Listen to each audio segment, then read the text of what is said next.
Olá, aqui é Renato Queiroz e está no ar o podcast Vamos Produção, um espaço para você conhecer os bastidores dos diferentes produtos do audiovisual.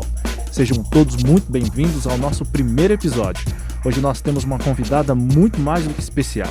Ela é nada mais, nada menos do que a chefe de redação do Show da Vida, o Fantástico. Roberta Vaz, que honra ter você aqui com a gente. Obrigado pela sua presença. Imagina, a honra é minha. Adoro poder compartilhar a minha experiência de vida, minha experiência profissional. Acho que isso é o que vale a pena na profissão, né? Perfeito, isso mesmo. Vamos para a primeira pergunta. Quando você era criança, já falava que queria trabalhar na TV ou isso surgiu depois? Conta pra gente como e quando começou a sua carreira. Olha, quando eu era criança, eu já brincava de ser repórter, né? Aquela coisa da gente pegar, sei lá, alguma coisa na mão, né? A escova para fingir de microfone e tudo. Então, acho que eu sempre tive esse caminho para o jornalismo, né? Quando, enfim, eu fui crescendo e tal, não me vi como repórter de vídeo, né? Então, eu não segui esse caminho. Mas o jornalismo, sim, eu acho que sempre teve comigo, eu sempre tive essa vontade de ser jornalista. Legal. Deve ter mudado muita coisa de lá para cá, né? Quais mudanças você achou mais significativas na TV desde que você começou a trabalhar na área até hoje? Olha, desde que eu comecei a trabalhar na área faz muito tempo, né? Então, eu comecei a trabalhar com 17 anos na TV Bandeirantes como estagiária. Eram outros tempos. Eu acho que a principal mudança foi tecnológica e técnica, né? Isso realmente deu um salto absurdo. Para você ter uma ideia, eu trabalhei com máquina de escrever em redação, né? A gente usava muito papel e caneta, né? E de repente, né? Acho que como foi no mundo inteiro, né? Deu essa virada, né, de chave no mundo, né? Com a tecnologia e as coisas na TV foram acompanhando e mudando muito rapidamente. Então, posso te dar um exemplo prático. As mídias, né? Onde você gravava as reportagens. Eu cheguei a trabalhar com fita de polegada, que é um negócio gigantesco que a gente mal conseguia carregar. Eu nem sei o que é isso. Então, você não sabe porque você é bem jovem, né? Nem vai saber. Isso tudo você vai ver num museu hoje, né? Ou então, sei lá, numa salinha jogada ali na TV Globo deve ter fita de polegada, mas deve estar jogada em algum canto. Não, a TV Globo tem um acervo ainda em polegada, porque muito programa dos anos 70, 80 e tudo, são de polegada. Então, você tem que conservar para ter esses programas, né? Agora, e hoje em dia, as reportagens são gravadas num cartãozinho desse tamanho, né? Então, isso para mim foi o principal. Porque, do ponto de vista de conteúdo, eu não acho que a TV mudou muito. Eu acho a TV estacionada. Uhum. Eu digo isso porque, por exemplo, você pega um programa da Globo hoje, que é aquele de casa, de sábado de manhã, ele é idêntico ao programa que eu fazia com 28 anos na Bandeirantes, o dia a dia, entendeu? Uhum. Então, eu acho que falta um pouco para a TV uma inovação que eu nem sei te dizer se ela vai conseguir. Imagino. Eu sempre penso na Globo como uma coisa meio mágica, onde tudo é possível, sabe? Como foi ser produtora de TV com tantos recursos? Isso é verdade, porque eu trabalhei na Bandeirantes, trabalhei no SBT, trabalhei na Rede TV também. E quando eu cheguei na Globo, foi muito diferente. Você se depara realmente com um lugar com muita estrutura. Muita estrutura técnica, muita estrutura de pessoas. Dinheiro, né? A Globo tem dinheiro. Então, o seu jeito de pensar vai mudando, né? Porque você pode alçar grandes voos, né? Na produção, você pode alçar grandes voos na reportagem. Você pode pensar grande, é isso. A Globo faz com que você pense grande. Então, quando eu cheguei lá, eu pensava pequeno. Eu vivia dentro de uma caixinha menor. E quando eu fui me ambientando no Fantástico, eu trabalho há 18 anos no Fantástico, né? Eu cheguei no Fantástico em 2003. E eu fui vendo que eu podia, né, avançar, que eu podia botar a cabeça para pensar coisas ousadas, a ser mais criativa, que o céu não é o limite, entendeu? Uhum. Então, isso é muito bom, assim, para quem tem que pensar conteúdo, né? Para quem tem que pensar em pauta, né? Para quem tem que abrir os horizontes, assim, para pensar jornalismo, né? Porque realmente a falta de dinheiro limita, né? Sim, Limita. bastante. Você participou, teve alguma ideia muito maluca, grandiosa para o Fantástico, que tinha certeza que eles não aceitariam fazer, mas que no final eles aceitaram e foi pro ar? Sim.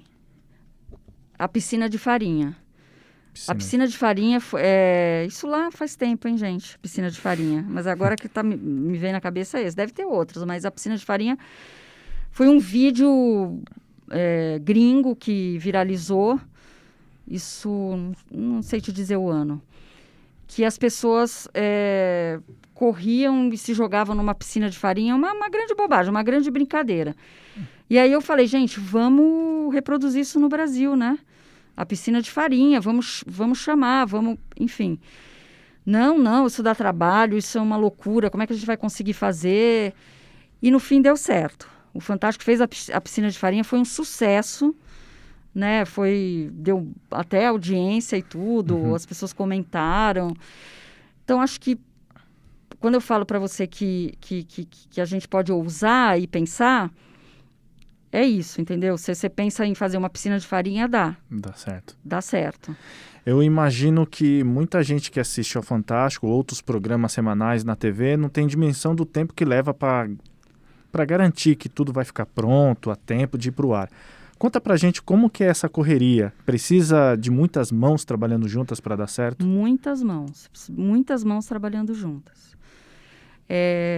Produção de TV, gente, você tem que ter experiência de vida, você precisa ter repertório, uma boa agenda e saber trabalhar no coletivo. Isso são os 4 pilares para você fazer produção de TV. Porque enquanto você no jornal impresso, em outro tipo de jornalismo, em site, você trabalha sozinho, né? Você faz a sua reportagem, você escreve tudo. Em TV, é uma galera trabalhando junto. Então, você tem que ter essa noção de como é trabalhar no coletivo. O Fantástico é um programa semanal, no domingo, como todos sabem. É uma revista eletrônica. O cardápio tem que ser variadíssimo, né? Você não pode segmentar. Então, você tem que abrir a sua cabeça. Por isso, quando eu falo ter repertório, é isso. Você tem que abrir a sua cabeça para todos os assuntos. Não adianta você segmentar. Eu só sei fazer matéria de polícia. Eu só sei fazer matéria de comportamento. Não. Você tem que abrir a sua cabeça para todos os assuntos. Tem que ler muito. E o processo do Fantástico, ele é muito complicado. Porque os factuais, né, os programas factuais, os jornais factuais, eles dão a notícia e pronto. Uma coisa muito objetiva. A gente costuma falar que o verbo do Fantástico, né, é o verbo avançar. Porque para você jogar lá no domingo, depois que todo mundo já deu, não só na Globo, em todas as outras, em os outros veículos, né, de TV, impresso, sites, enfim, você tem que trazer uma coisa nova no domingo. Então, esse é o grande desafio do Fantástico. Você contar histórias com novidade no domingo. A gente tem uma equipe grande aqui em São Paulo, no Rio bem maior, porque lá a direção fica lá, né? Como se fosse a sede do Fantástico, fica no Rio de Janeiro, né? Mas aqui a gente tem uma equipe muito grande, uma equipe muito sênior, que, enfim, já sabe como pensar o Fantástico, né? Por exemplo, deixa eu citar para você alguns exemplos práticos de como é nosso dia a dia, né? Aconteceu um crime. A gente tem que, para o domingo, trazer algo especial. Ou um vídeo novo desse crime, ou a gente precisa blindar só para o Fantástico algum personagem desse crime, dessa notícia, entendeu? Porque, e isso que é desgastante no Fantástico. Você ter que fazer o avançar, como eu já disse, entendeu? Eu trouxe até outros exemplos aqui. Gente, desculpa que eu sou um pouco esquecidinha, tá? É muita coisa na cabeça. Aí, por exemplo, vou dar outro exemplo aqui agora. O acidente da Gol. Não sei se vocês lembram, o acidente da Gol que caiu lá, né, no Mato Grosso, se não me engano. No Centro-Oeste caiu, não sei dizer exatamente onde foi. Aí, você tem uma cobertura maciça de todo mundo desse acidente, né? Gigantesca. Onde caiu, todo mundo quer ir no local, quem morreu, os parentes, as histórias de vida. Tudo isso interessa muito para o Fantástico. Mas como o Fantástico vai se diferenciar dos outros? Então, como é que a gente fez? Aí que eu acho que entra a tal estrutura da TV Globo, né? Então, por que aconteceu aquele acidente? Por causa de um tal buraco negro que apagou ali os contatos entre os aviões, os controladores de voo, e os aviões acabaram batendo, né? Então, o que o Fantástico pode fazer para ser grandioso nessa notícia? O que a gente fez? A gente alugou um Legacy, que foi o avião que... Né, o Gol caiu, mas o Legacy sofreu só avarias. A gente alugou um Legacy, botou o repórter dentro do Legacy e fez a viagem como os aviões fizeram para mostrar o tal buraco negro, né? Então, isso é ser grandioso. Então, é assim que a gente tem que pensar. A gente pensa grande no Fantástico. Exato. Né? É claro que estamos num momento de crise, né? A TV aberta está em crise, né? Todos sabem disso, né?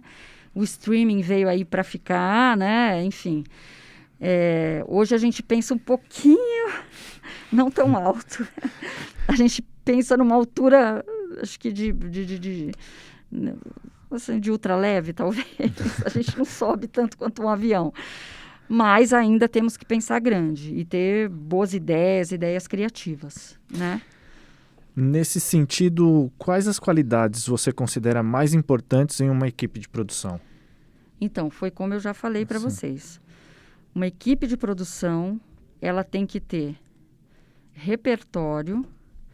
Uma equipe de produção tem que ter uma boa agenda, boas fontes, tem que saber trabalhar no coletivo e tem que ter experiência de vida. Né? Sem experiência de vida, a gente não faz produção de televisão. Né? E experiência de vida a gente vai pegando com o tempo. É óbvio que eu não quero que um produtor que saia da faculdade com 21 anos tenha experiência de vida.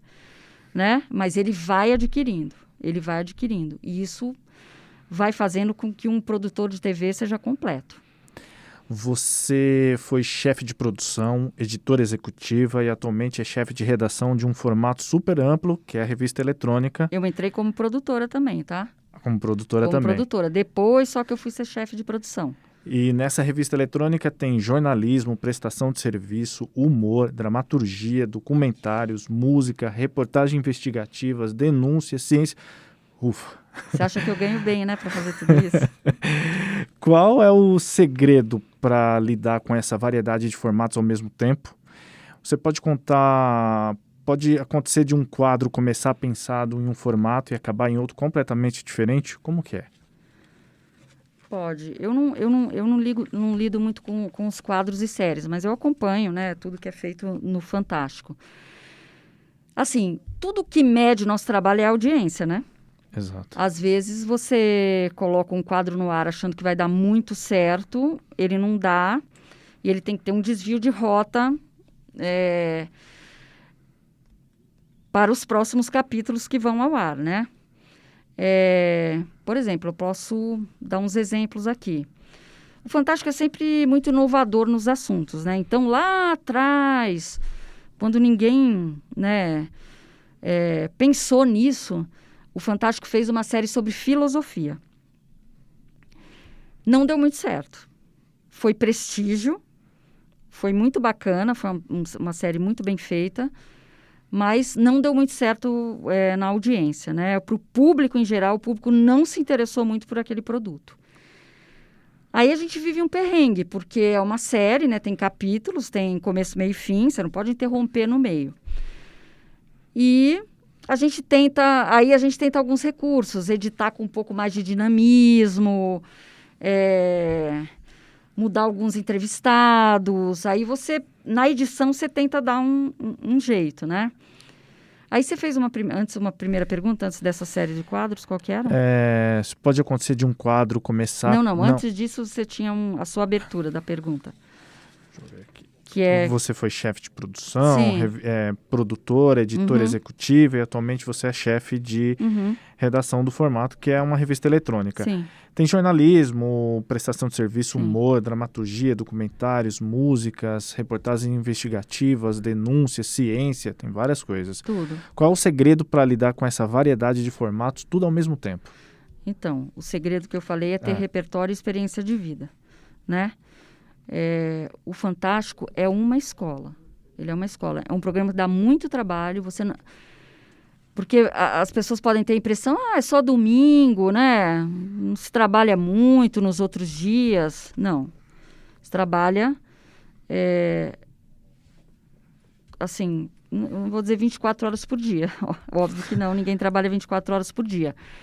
Mas trabalha demais no Fantástico, incansavelmente, todos os dias, e a pauta muda muito.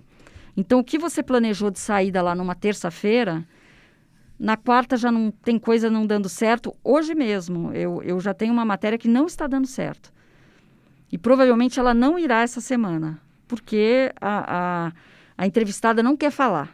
Já soube aqui. E aí, a gente tem que pensar em outra para substituir. Então, é um programa dinâmico, que muda muito. É um programa muito factual também. Então, se acontece coisa na quinta, na sexta, no sábado, a gente está sempre virando a pauta para poder ser quente no ar. Os editores de texto trabalham sábado e domingo, incansavelmente. Não tem matéria pronta antes, quinta, quarta. Isso não existe no Fantástico. As matérias ficam prontas todas domingo. Né? Domingo, 6 da tarde, elas ficam prontas. E aí começa aquela correria para aprovar as matérias. Quando tem um acontecimento ou um crime de repercussão nacional, você acaba sabendo de alguns detalhes antes do público, né? Deve ser uma sensação estranha, eu imagino um mix de poder e medo. Isso rola mesmo? E como você lida com essa coisa de ter a informação nas suas mãos? Olha, poder sim. Medo de não dar conta de botar coisa exclusiva no ar no domingo. Isso é muito pesado no Fantástico. A gente tem que estar sempre com essa ideia de ter o exclusivo. Isso é cansativo, né? Você ir em busca do exclusivo sempre. Porque é uma guerra, é concorrência. Você tem que ficar, né? São outros veículos querendo a mesma coisa que você, até internamente, pessoas querendo a mesma coisa que você, né? O G1 também quer dar um furo, o Jornal Nacional também quer dar um furo. Então, a gente, às vezes, corre na mesma raia ali dentro mesmo da Globo, entendeu? Então, a coisa de você ter o poder da informação, sim, é muito bom. E eu, pessoalmente, Roberta, eu gosto quando acontecem essas grandes coberturas, esses grandes fatos. Infelizmente, as grandes coberturas estão sempre relacionadas a tragédias, né? Ou é um crime, um acidente, ou um tsunami, né? Enfim, infelizmente, está sempre associado a tragédias. Mas é nessa hora que o jornalista gosta de trabalhar para valer. E teve alguma reportagem na sua carreira que te emocionou muito ou te tirou o sono? Assim, o que eu falei, as grandes coberturas tiram sono. O Valmir vai entrar daqui a pouco para falar, mas, por exemplo, na cobertura da morte da Isabela Nardoni, A gente passou uns 2 meses sem quase dormir, entendeu? Era o tempo todo reunião, e a gente... né, aquela coisa que eu falei, né? Todo mundo dando todas as notícias e a gente tendo que fazer o que ninguém deu, ir para a pista, conseguir... aí ganha quem tem mais fonte, né? E o Valmir acabou entrevistando o casal Nardoni, coisa que todo mundo queria ver, né? Imagina. E ele conseguiu isso pelo prestígio dele, né? Pelo acesso que ele tem às pessoas. E não só prestígio, né? O Valmir, ele passa confiança, entendeu? Ele é muito ético e ele passa confiança. Então, você, quando ele te chama para uma entrevista, você vai na certa, assim, que você vai ser respeitado por ele, entendeu? Entendi. Então, acho que isso então, voltando aí à sua pergunta, o que me emociona mesmo no jornalismo são essas grandes coberturas. Quando tem essa correria, quando explode um caso desses, e a gente fica com aquela adrenalina e por mais que você não durma, você quer trabalhar, você quer fazer o melhor, enfim. Eu acho que isso é que me emociona.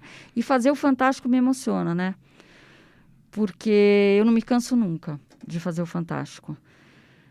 Porque cada dia é um assunto diferente.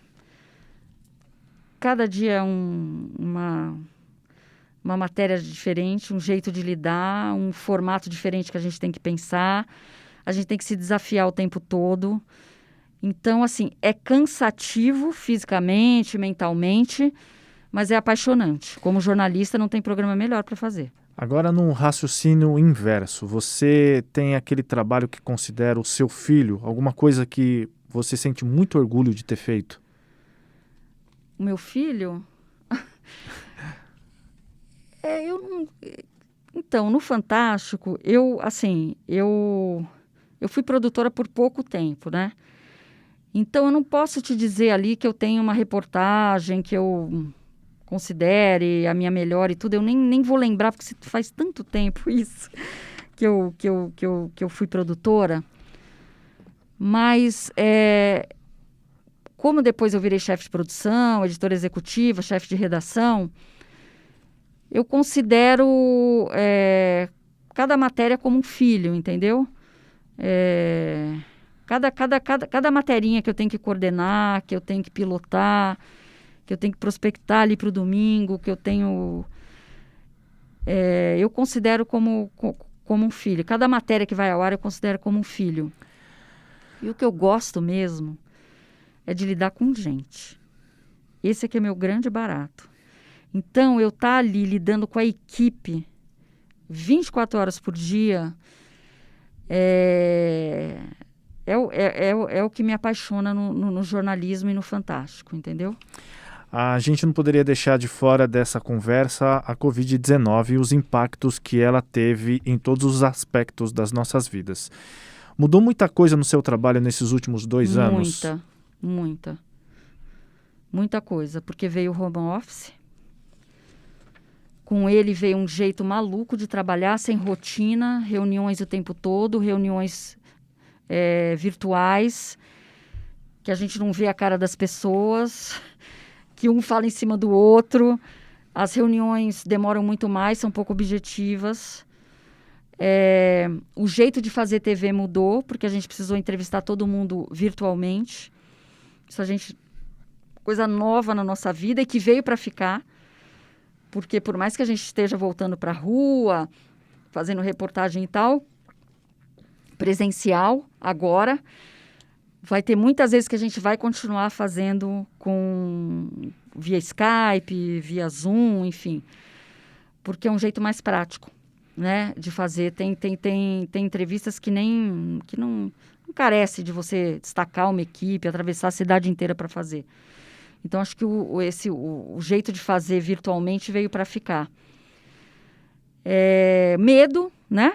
Muito medo, né? Da Covid, muito medo de pegar a doença, muito medo de falar com as pessoas.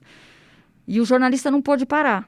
Por mais que o Fantástico foi um programa diferente dos factuais, permitiu que a gente ficasse mais em casa e fazendo um jornalismo um pouquinho menos na rua ali, cobrindo o fato, os hospitais e tudo, assim como o factual faz. Mas mesmo assim, foi muito desafiador, assim. A gente mudou o jeito de trabalhar, sabe? E agora, ainda bem que a gente está voltando um pouquinho atrás, começou a viajar de novo, começou a ir para a rua, entrevistar as pessoas na casa delas, né? Sim. Isso é muito bom. Roberta, que conversa boa. É uma pena que nosso tempo esteja acabando. Eu quero te agradecer mais uma vez pela presença e por compartilhar tanta coisa boa aqui conosco. E a gente aprendeu muito, eu aprendi muito também. Ah, tá bom. Eu que agradeço aí o pessoal do curso, né? Por ter me convidado. Assim, eu posso ficar aqui falando muito tempo, né? Tem muita coisa para contar. Obrigada a vocês, viu? Até a próxima. Este podcast foi um projeto desenvolvido por Bruna Vinícius, Carla Garcia, Fabi Helena, Jonatas Oliveira e Manu Stein, do curso de produção Rádio e TV do Senac Lapa Cipião, com a gerência de Wilson Crete Júnior, a coordenação de Daphne Zanoni, apoio de Mariana Félix e comunicação de Juliana Menezes, com a orientação dos professores Kleber Roher, Edwin Pérez e Tiago Leirola. Só vai gravar o nome da Bruna, é Vícios. Perdão. Bruna, Vícios. Vícios, perdão. Obrigada. Vícios, não, que é isso? Eu que peço desculpa. Quer que faça de novo? Faço aqui. Melhor, né? Vícios, tá. Esse podcast foi um projeto desenvolvido por Bruna... Perdão. Vícios. Tá. Este podcast foi um projeto desenvolvido por Bruna Vícios, Carla Garcia, Fabi Helena, Jonathan Oliveira e Manu Stein, do curso de produção Rádio e TV do Senac Lapa Cipião, com a gerência de Wilson Crete Júnior, a coordenação de Daphne Zanoni, apoio de Mariana Félix e comunicação de Juliana Menezes, com a orientação dos professores Kleber Roher, Edwin Pérez e Tiago Leirola. Então é isso, galera. Obrigado a todos aqueles que acompanharam e agradeço também a nossa sonoplasta e editora de som, Gabriela Ribeiro Silva. O Vamos Produção vai ficando por aqui. Espero vocês no próximo episódio. Até mais.